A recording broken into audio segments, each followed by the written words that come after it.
Good evening, you're watching India Today. I'm Gaurav Sawant. The United States has used the mother of all bombs, a 21,600-pound bomb on eastern Afghanistan. Let's cut across to the White House. Listen in to Sean Spicer, the White House spokesperson.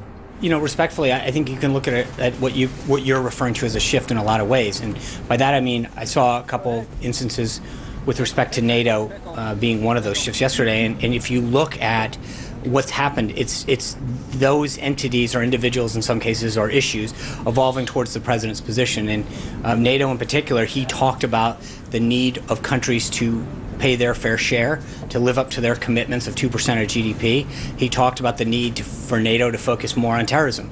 NATO has done just that.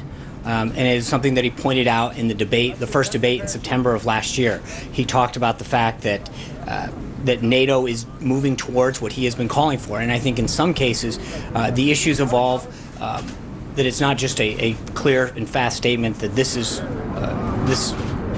that the entity itself is moving towards his, or the issue is evolving towards the position that he articulated. And that can't be proven more true in the case of NATO, where he laid out two very clear positions that he had an issue with NATO, and as far back as September of last year started to recognize that that institution was moving much more towards his position. The Secretary General noted that as well yesterday. Just a quick follow-up, if I may.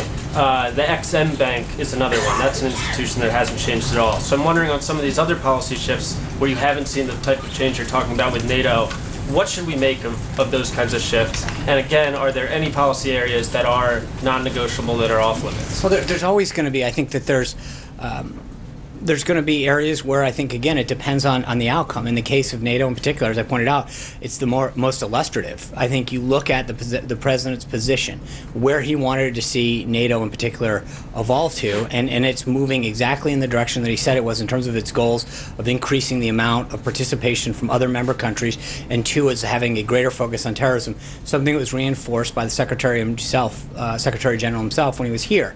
I think when you look at these issues and you recognize the direction in which they're moving in a direction that the president stated very clearly. John. Thank you, Sean. On the GBU-43 bomb, the first time it's ever been used, why did you choose this particular location? And would you say that this bomb won't be used again in another flashpoint around the world, like Syria, like North Korea, for instance? Yeah, as I noted at the beginning, John, I would refer you to the Department of Defense on the specifics. On a separate matter, you mentioned what you see as a win at the UN Security Council. Right. I'm curious as to why you believe this is a win. After all, this particular resolution did not pass. Right. You look at what's happened at the UN Security Council in the past, for instance, the Security Council resolution, which gave the green light for the Persian Gulf War. You actually had all 5 permanent members of the UN Security Council voting yes. So why are you saying this is a win when not all 5 permanent members of the Security Council actually voted yes? You had one, Russia, blocking it. Well, I think it's very significant, China's abstention in particular. I think Kazakhstan's another one in terms of that one, in terms of its proximate location and history with Russia. You see a breakaway of Russia aligning itself with a position that is not only shared with the U.S. but the rest of the world. So that would be a natural position that they might have taken in the past. But secondly, I think China's abstention is a significant win for the president. He went down and had discussions with President Xi, and I think you all saw that, heard his remarks about how he walked through that, and I think it really shows the success of the trip, first and foremost, but secondly, it continues to show how Russia is isolated on this particular matter. That's important. So I think on a variety of fronts, it really was a huge win for the United States and for the persuasiveness of the president. John Gizzi. Yeah. Thank you, Sean. In his remarks to us off camera, OMB Director Mulvaney talked about the vision of the federal government being reorganized as, in some cases, more agencies. And he said also that the final plan will come not just from right-wing think tanks. I believe that was his phrase. Coupled with the president's statement on the XM Bank, is he already receiving any criticism or voices of disappointment from small government conservatives who backed him strongly? I refer to groups such as Americans for Tax Reform or the Cato Institute. Well, I can't say that I've scanned every group's statements about this particular subject, but I can tell you that he's gotten a lot of very positive feedback, as well as Director Mulvaney, for their effort. As the director noted, you have a government that in large part has never been reorganized. It's just been added to. And when you look at the disparate number of agencies and programs that now flow throughout the government to do, in some cases, the very same thing, and are housed in a variety of agencies throughout the government, the question that you have to ask yourself is not only is the taxpayer getting the best bang for their buck, but are the people that those services are intended to be provided for getting the best services? So Director Mulvaney's effort at the President's direction to really look at how government is organized and operating, I think, is a very significant step. And I think one of the points that he noted is that this is something that should unite conservatives and liberals and Republicans and Democrats. Good government, an effective, efficient government, is something that really doesn't have an ideological home. I think it's something that we all can agree on, that the more that we can effectively deliver for the American citizen and deliver for the American taxpayer, effective and efficient government is something that we should all probably be in line with. Richard. Thank you, Sean. The U.S. ambassador at your Organization for the Prohibition of Chemical Weapons says that Syria uses chemical weapons abetted by Russia. Syria uses a weapon abetted by Russia's continuing efforts to bury the truth. Was the president offered proof of such truth-burying efforts by Russia? Was he offered proofs of this, evidence that this is happening? Not that I'm aware of. No? I would like to know also, you've been putting in the same sentence Syria, Iran, and North Korea as failed state, Russia being not a failed state but part of this. Has it become to use an old expression, the axis of evil of this administration? I think it's important to note who Russia is on the side with right now and where they stand. I think it draws a huge contrast to show who's on what side of this argument in this crisis. And I think it's important to note the difference that who they're with. And that's, I think, a very notable thing. I'm not going to go any further than to say that. Very quick last question. With the National Hockey League playoffs just started, will the president cheer for the Rangers or the Caps? Respectfully, that's really not been a subject that's come up too often in the White House. So I'm going to keep with our Richards and go to Richard Elliott from WSB TV in Atlanta, Georgia. Obviously, our concern is the reconstruction of 85. We understand that the president is meeting with the first responders this afternoon, in just a few minutes, actually. We wanted to ask about the federal commitment to getting I-85 rebuilt as far as federal dollars and easing some federal regulations to get the job done quickly. So a couple of things on that front. Immediately following the tragedy that ensued in Atlanta, the president directed the Federal Highway Administration to release $10 million. And then we have begun to work with the appropriate agencies to expedite that process. I know that there are critical repairs that have to get made, and I think that not only that the initial funding will help with that for the roads and the bridges and the emergency access that needs to get handled, but under emergency relief efforts, there are ways to expedite some of that funding, and the Department of Transportation and the Federal Highway Administration are probably the best way to get a better answer on that. But there are ways that some of that funding can be expedited beyond the initial commitment that the federal government has made. Mary. Thank you, John. Back on some of these shifts, on China in particular, the president did not mince words during the campaign. Now he says he and President Xi have been bonding. Xi means well. He says China's not a currency manipulator. What message does this send to the president's supporters who sent him to the White House thinking he'd be following through on his tough talk against China?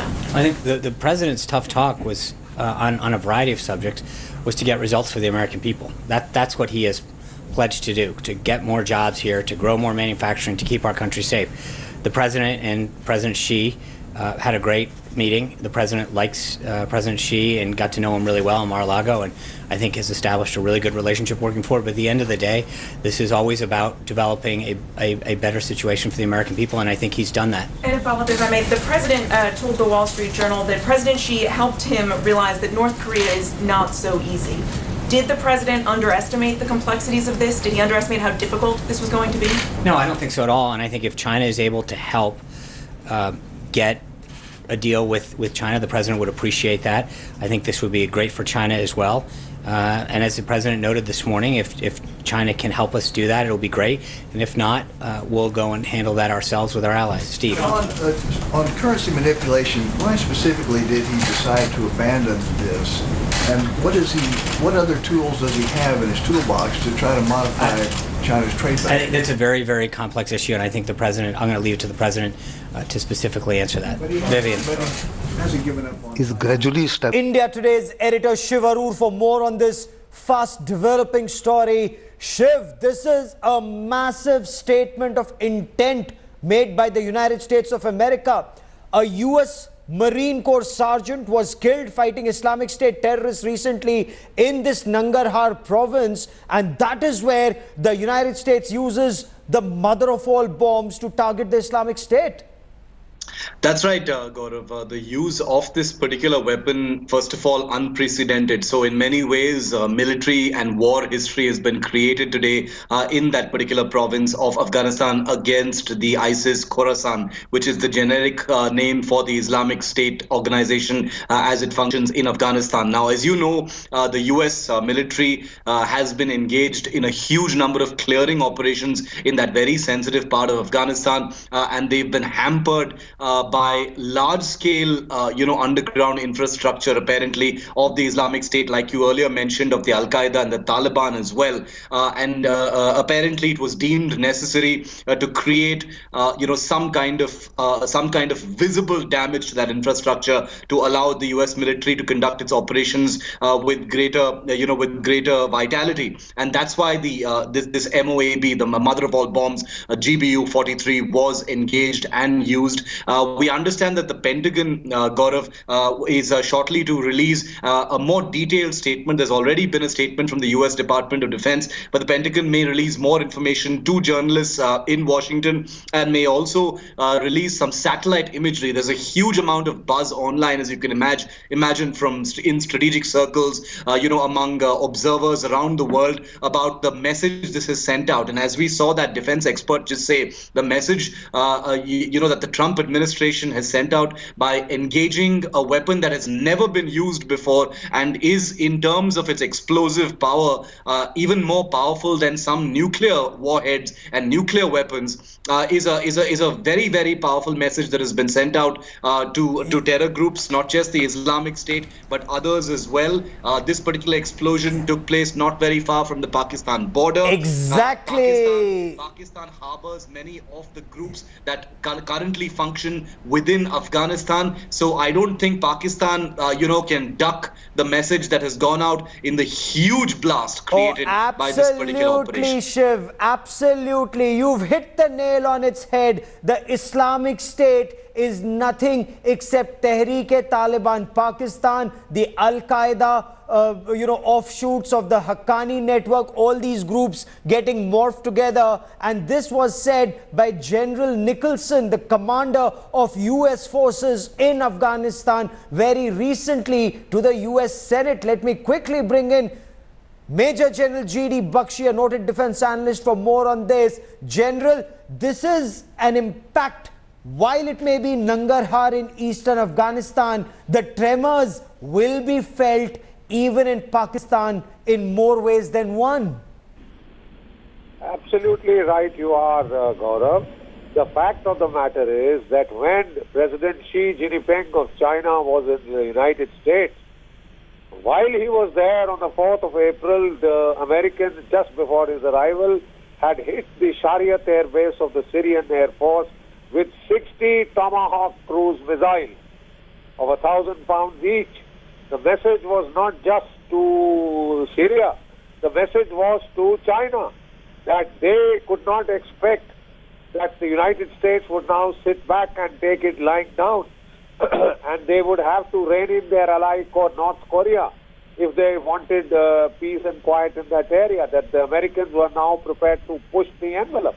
With the use of this largest conventional bomb in the world, 10,000 kilogram GBU 43, You know, this has got a massive steel penetrator, core penetrator. It goes deep inside the earth and then explodes, so that all the tunnels and deep underground bunkers that anybody may have made are collapsed and destroyed from within.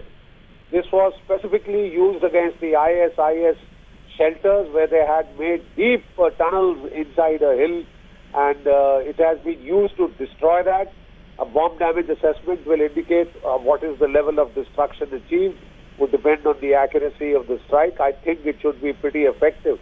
More than the effectiveness, this is a message to Russia, a message to China, and of course Pakistan's, Pakistan's sidekick. Pakistan is becoming a sidekick of China. And absolutely. Very certainly for it also. Absolutely. Now the impact area, Shiv, when 10,000 kilograms of explosives, high explosives, are dropped on an area, GPS, so it's precision guided munition, what's the impact? What's the area of impact, Shiv? It's enormously large, Gaurav.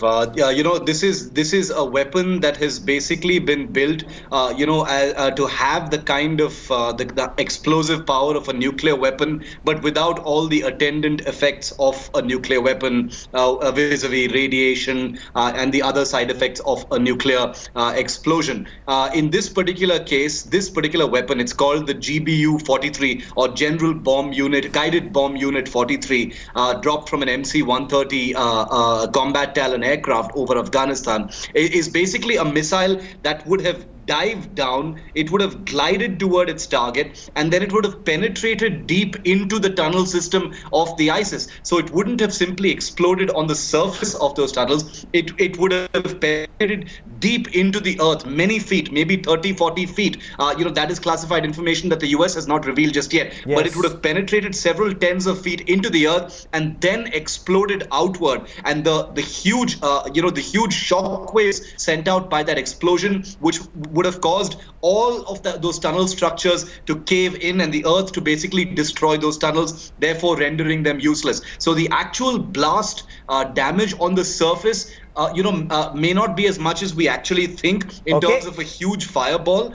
but the damage to the tunnels underneath would have been absolutely catastrophic. Shiv, stay with me for a moment. I have Zubair Babar Khail joining me from Afghanistan, a senior journalist. Sir, what more can you tell us about this incident, this massive, bomb that was dropped in the Nangarhar province? Yeah, it's a very big news here in Afghanistan, because this was the first time that the US has dropped the mother of all bombs, and they used this bomb in Afghanistan. And the US government and the US forces in Afghanistan, they have confirmed this by releasing a statement saying that they have dropped this bomb at 20 minutes past 7 in the morning Afghanistan time. So and from the local from Nangarhar province, as we spoke to the officials out there, they say that they so far don't know about the casualties to the ISIS, but they confirm that it has destructed a lot of facilities, and also because the ISIS had their caves out there in the rugged mountains. So definitely it has caused them a lot of casualties, they said. What kind of influence did the Islamic State, and who exactly forms the Islamic State in this part of the world? Are these Taliban? Are these Al-Qaeda? Is this Tehreek-e-Taliban Pakistan and Haqqani network offshoots? What is the ISIS Khorasan, sir? Yeah, first of all, they don't have any influence among the normal Afghans. No one likes them, but they are the former part of them are the former Afghan Taliban who left their former group and joined the ISIS because it is said that they are paying well. And the other major part of this is the Pakistani Taliban, TTP, and others, who was led by Hafiz Saeed. Yes. And they are also the biggest from the Pakistani Taliban, and also some members of the IMU from Islamic Uzbekistan Islamic movement, and they were there since like 2 years. They have established their base in eastern Nangarhar province.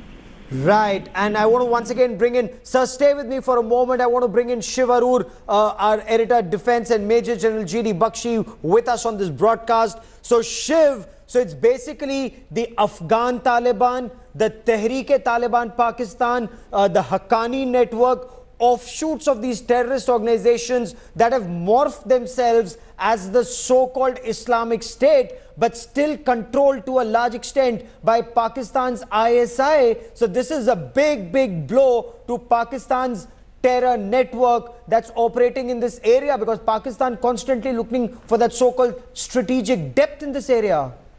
That's a very crucial point that I don't think we should underplay at all, Gaurav. The message here is not just for the Islamic State, because as our journalist friend from Afghanistan just clarified, you can call it the ISIS Khorasan as much as you want, but these are simply defectors from the Al Qaeda, from the Tehreek-e-Taliban Pakistan and the Taliban in Afghanistan, and we all know where those warriors have been trained and who actually funds them. Of course, it's the Pakistan Inter-Services Intelligence who have a direct hand in all terrorism emanating from both Pakistan as well as Afghanistan. Now, this particular MOAB attack is not very far. I mean, a few hundred kilometers away from the Pakistan border. So geographically very close, but also in terms of the geopolitical message, a very strong message to Pakistan. Now, the Trump administration hasn't made any direct messaging as far as Pakistan is concerned vis-a-vis its spawn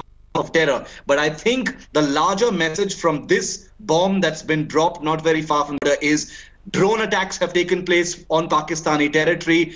High-profile terrorists have been captured and killed on Pakistani territory, and that the United States will want Pakistan to understand that the use of enormous force against terrorist infrastructure, that if proven to be completely funded, trained and nurtured by Pakistan, then perhaps weapons like this will be used, if not in Pakistan, then much closer and more effectively, so that Pakistan will be affected by such attacks in the future. The message is very clear, Gaurav. The Trump administration has clearly basically said that they're willing to use their most powerful weapons. Thank God it wasn't nuclear, but they're willing to use their most powerful weapons in the pursuit of shutting down this terror infrastructure. Oh, absolutely. Terror needs to be shut down, and look at the way the United States is doing it, using the world's biggest bomb, non-nuclear bomb, used for the first time ever.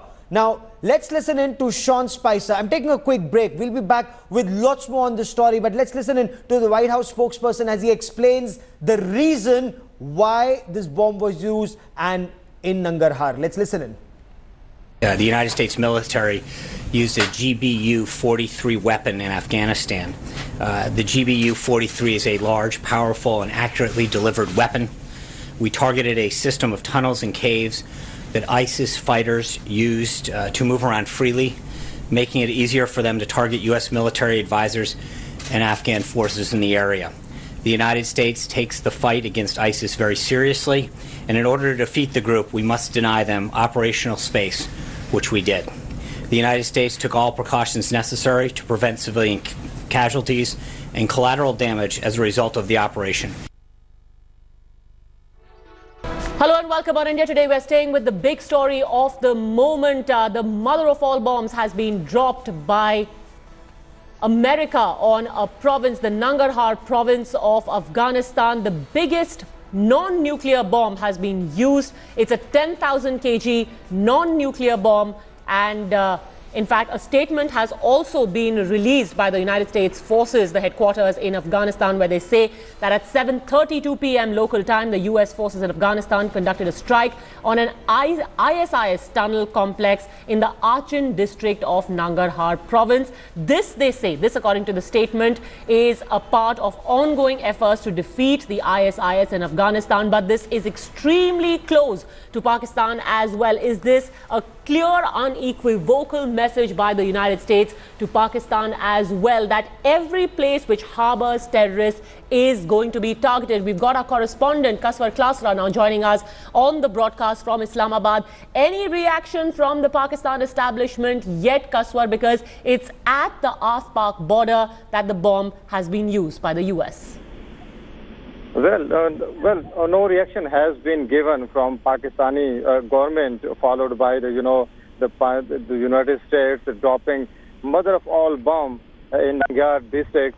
As you have rightly pointed out, that is very, very close to Pakistan and Afghanistan border. But as your question is concerned, we have not heard Pakistan Foreign Office, the Pakistani government regarding this episode. But let me tell you that there has been great coordination between the United States and Pakistan in the past as well. And definitely I can guess there might be some exchange of official thought on this before this dropping the bomb there as well. But as your question is concerned, no, not a single word from Pakistani side. And also you have rightly pointed out, in the past there has been some drone strikes inside Pakistan mountainous region that is called Fata, and this was one of very, very close to Pakistan-Afghanistan border. Absolutely. Kaswar, just stay with me because I also want to bring in India Today editor Shiv Arur. He's joining us live now. And Shiv, one cannot underscore enough the importance of this, what we are calling a message, a clear message to Pakistan. Today, it's one province where the ISIS has found refuge. Tomorrow, we could go after any other place or any other country, any other province where terrorists of the ISIS and other terrorist organizations are being harbored. You're right, Padmaja. The fact is, remember that Pakistan is a country that is routinely bombed already by US forces, using drones. Hellfire missiles are routinely used to target installations within Pakistan. Osama bin Laden was on Pakistani territory in the past as well. So Pakistan's territory is definitely not off limits for United States forces. The use of the mother of all bombs, this particular weapon, in Afghanistan, only a few hundred kilometers away from the Pakistan border, on infrastructure, that has been set up clearly, definitely and historically using Pakistani money and Pakistani funds, because of course the Al-Qaeda, the Tehrik-e-Taliban Pakistan and Taliban in Afghanistan have all been funded by the ISIS in one way or the other. It stands to reason that much of this infrastructure has a direct link with Pakistan. So the message is unmissable as far as Islamabad is concerned. Pakistan has not been geographically off limits for US weapons in the past. So who knows, is the message that, an MOAB could be, dropped on Pakistan? Perhaps that could be, a little away from reality at this stage, because politically speaking, Pakistan, remember, is still a close US ally. But on the other hand, as the world gets more and more proof of Pakistan's direct hand in the most colossal forms of terror at every level, not just against India, but against the United States and the world, who knows? The Trump administration has proven to be unpredictable. They've proven to show a great deal of aggression. So who knows? Maybe it isn't outside the realm of possibility that heavy weapons can be used inside Pakistan. And Shiv, preceding the action, maybe just a stern message should suffice at times. Maybe this is what was intended. Just stay with me, because Lalit K. Jha, PTI correspondent in Washington, is also joining us on the broadcast. Mr. Jha, is there any confirmation from the United States about the casualties in this strike, civilian or otherwise?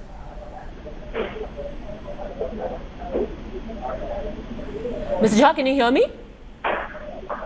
Yeah. Hello? Yes, sir. We know that Sean Spicer had a briefing some time ago. Is there any clarity yet of the casualties? What is the outcome of this strike? No, the briefing is still going on. At the top of the briefing, they did gave a brief statement which is similar to what was issued by the Central Command, US Central Command and the Pentagon. He did say the strike happened around 7 p.m. local Afghan time in the Nanagan province. One message is, he didn't say this, but the message is clear that the Trump administration is going to be ruthless in its fight against terrorism. wherever and whatever shape they are. And in fact, if anything, what's also significant is what Sean Spicer said about denying Daesh any operational space. His exact words being that we are taking this fight very seriously, and in order to defeat the group, we are going to deny them all operational space. Is this a hint at future actions as well, across targets, across countries, anywhere where the presence of Daesh may be detected, or the ISIS? It's not only about ISIS, Daesh, it's also about terrorism in general, in particular. In terrorism and terrorist groups, or anyone who is supporting or giving shelter to such groups are going to face these consequences because the U.S. believes these Islamic terrorists, Trump administration believes that Islamic terrorists pose a direct threat to the United States, and will take all measures to defeat them. And this is their top priority right now. All right, Mr. Lalit Kejha, thank you very much. We believe that briefing is still on. I believe we have a reaction from Donald Trump as well. Let's quickly listen into that.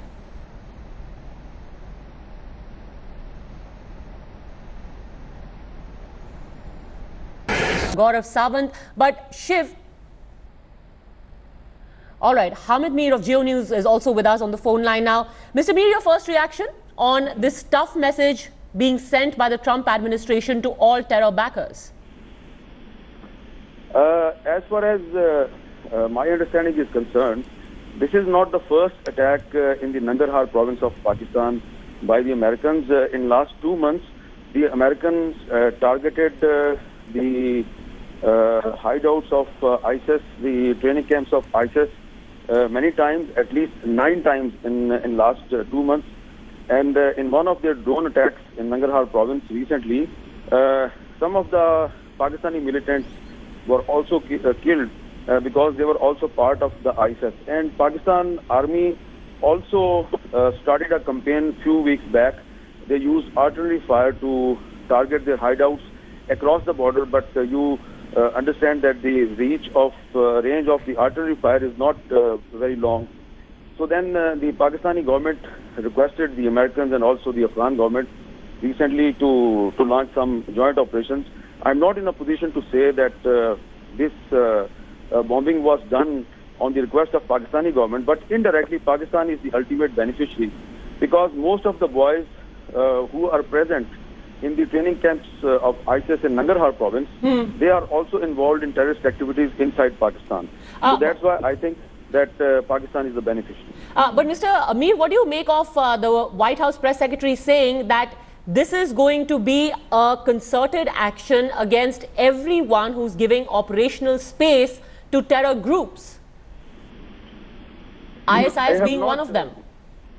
Do you think their reach could extend beyond Afghanistan now, because this is very close to the Afghanistan-Pakistan border? My question is that if they have targeted an ISIS training camp or ISIS hideout in Nangarhar province, because I have been to Nangarhar province many times in the last 20 years, and I have covered many military operations, and before 9/11 I visited this area, after 9/11 I visited this area.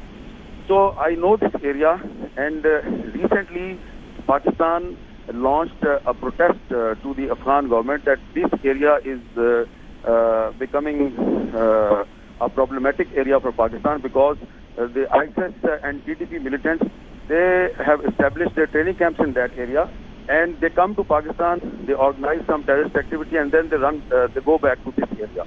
So if the Americans have targeted ISIS hideout in that area, I think it's a good move, and Pakistan is the ultimate beneficiary. So you're saying that this is at the request of Pakistan, or at least Pakistan was in the know about this action being taken?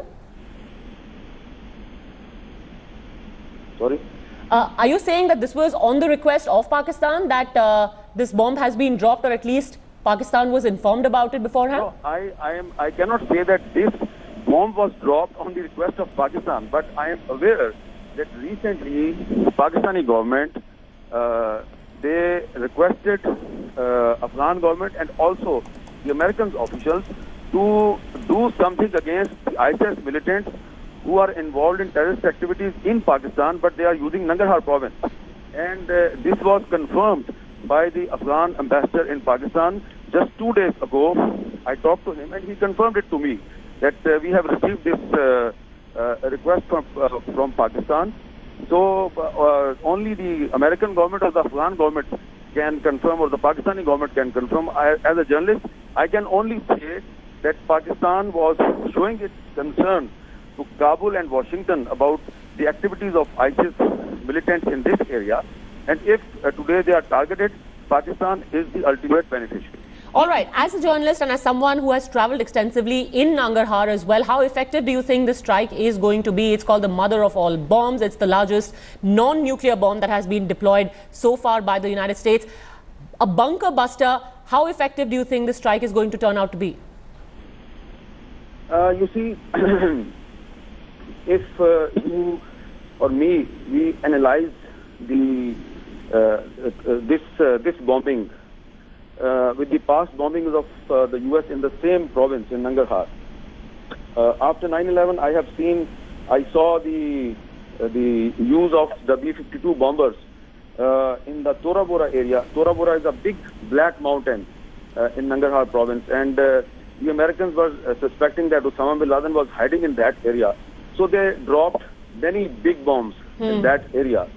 But even then, this Nangarhar province never became a peaceful area, and it is still a problematic area. It is still the ISIS and the TTP and the other criminal groups, they have established their hideouts in that area. So I don't think this is a very difficult terrain. It's a very complicated area. There are big mountains. So one big bomb cannot make peace in that area. The American forces and the Afghan forces, they need to launch a big ground operation to wipe out all these militants from this area. This one bomb cannot produce a big result. So do you see that as the next logical step? Mr. Mir, do you see that as the next logical step, a ground operation by combined forces? Again, I will share information with you that Pakistan is demanding a ground operation in that area since last 3-4 years. And Pakistan also offered its own cooperation for the ground operation, because in June 2014, when Pakistan launched a ground operation in the North Waziristan area, which is very close to the Nangarhar province, and it is right on the border. It's a tribal area. The militants established their hideouts. And when Pakistan started a ground operation in that area, Pakistan requested the Kabul government they should also start a ground operation from the other part of the border, but they never did that. If they also start a ground operation from the Afghan side, it will produce some very good results. All right, Mr. Hamid Mir, thank you very much for speaking to India today. Coming back to you, Shiv, interesting that this entire operation, so claims Hamid Mir, could be actually after Pakistan alerted the United States to the presence and proliferation of ISIS hideouts in the Nangarhar province. And this is an outcome perhaps of intelligence gathering and sharing by Pakistan. Mir is a senior respected journalist in Pakistan, so I'm not going to use any unparliamentary language to dismiss the preposterous claim by Pakistan, including by Hamid Mir, that it is at Pakistan's behest and guidance and intelligence that this attack has taken place. That is the most cowardly, hilarious assertion anybody can ever make about something of this kind. First of all, Pakistan has a direct hand in most terror activity emanating from that particular region, and you can bet your last to do with terror infrastructure that has been allowed to breed in Afghanistan, especially concerning the Khorasan area, the Islamic State, whatever you want to call it, the Taliban and the Al-Qaeda. So for Pakistan to say we've been the ones who actually facilitated this is not only cowardly, it's just plain dishonest and funny. Point number two, the fact is Pakistan has actually said this kind of thing before. Remember, during the Osama bin Laden operation, a theory was floated by a Pakistan that was completely on the back foot, that they had facilitated the entire hunt by SEAL Team 6 into Abbottabad to actually get that terrorist. So every time Pakistan finds itself geopolitically on the back foot, completely embarrassed to see that terrorists or terror infrastructure that it has created with its own blood and sweat and money being targeted by the United States without its permission, it tries to save face by saying, we're the ones who allowed it, we're the ones who actually made it possible. So for Hamid Mir, I don't want to comment or say anything rude about his antecedents as far as the ISI is concerned and pressure on Pakistani journalists, but it's a little hilarious for Pakistani journalists to come out and say, hey, look, this happened 300 kilometers from our border, but we allowed it to happen. We actually guided the Trump administration to happen. I think these are early days of the Trump administration yet, but already we have very significant indicators, Padmaja, and you know what I'm talking about what the Trump administration feels about Pakistan. All right. I think that's the best way to put it. Thanks very much, Shiv, for joining us with your perspective on this mother of all bombs being employed by the United States. What does this mean? Are we going to see other operations in this and other areas? Will it be limited only to Afghanistan or spill over into other spaces where terror organizations are given shelter and the world knows what they are? We'll be with this big story. You can expect the latest updates right here on India Today. For now, a quick break.